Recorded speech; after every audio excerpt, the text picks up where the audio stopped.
Polemik bahasa roh di kalangan sesama Kristen masih menjadi perbincangan yang belum bertemu titik kesepakatan bersama.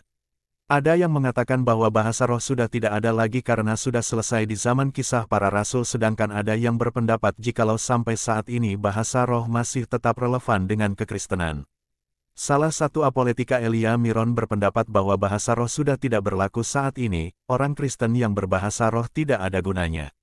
Dalam pembahasan Channel Indonesia, Elia Miron menjadi narasumber dan mengeluarkan statement jikalau bahasa roh saat ini sudah tidak ada gunanya.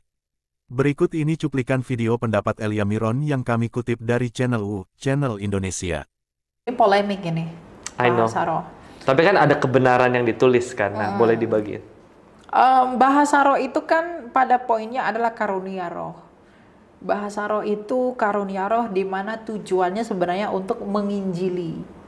Jadi kalau di zamannya Rasul-Rasul dulu, kalau kita misalnya lihat di dalam Kisah Rasul 2, itu tentang peristiwa bahasa roh, itu murid-murid berbahasa, menggunakan bahasanya orang-orang pendatang. Sehingga orang-orang pendatang tuh mengerti kesaksian firman Allah melalui bahasa roh itu. Jadi tujuan bahasa roh itu sebenarnya adalah untuk menginjili. Nah sekarang banyak orang yang menggunakan bahasa roh sebagai standar. Kamu orang yang baik atau enggak, kamu yang begini atau enggak, dan penggunaannya pun salah-salah.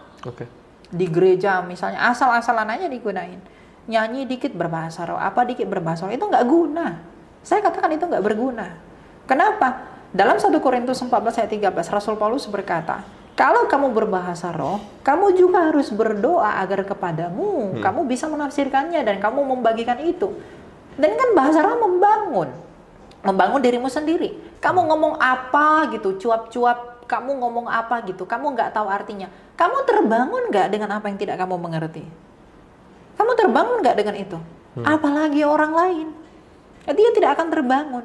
Mungkin bahasa roh itu kita berbahasa kepada Allah, tidak mengerti satupun bahasanya. Memang tidak mengerti satupun, tidak ada yang mengerti bahasanya.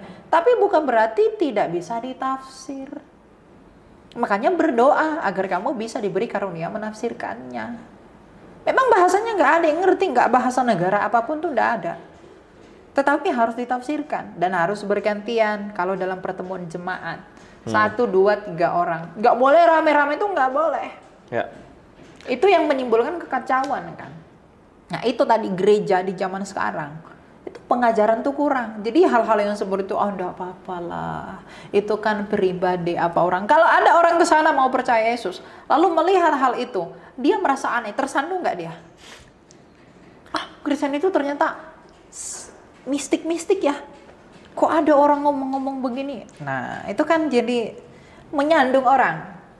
Jadi demi kepuasan dirimu sendiri, kamu menghambati orang untuk masuk kepada Kristus. Itu nggak boleh, ego tuh nggak boleh. Gitu. Kalau di Alkitab itu terjadi untuk tujuan penginjilan. Penginjilan.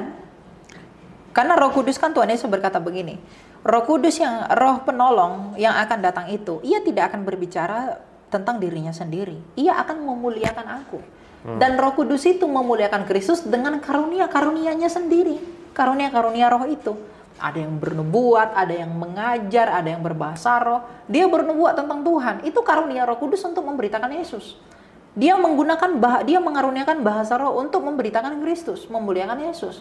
Yang memberi karunia mengajar agar orang-orang itu memuliakan Yesus. Dan mengenal Yesus. Itu tujuan Roh Kudus itu datang untuk menginjili kita. Tapi dia menggunakan orang dengan rupa-rupa karunia roh. Itu esensi bahasa roh itu di situ. Oke. Mantap. Bagaimana Sobat Viral? Apakah kamu setuju dengan pendapat Elia Miron ini? Share pendapatmu di kolom komentar ya.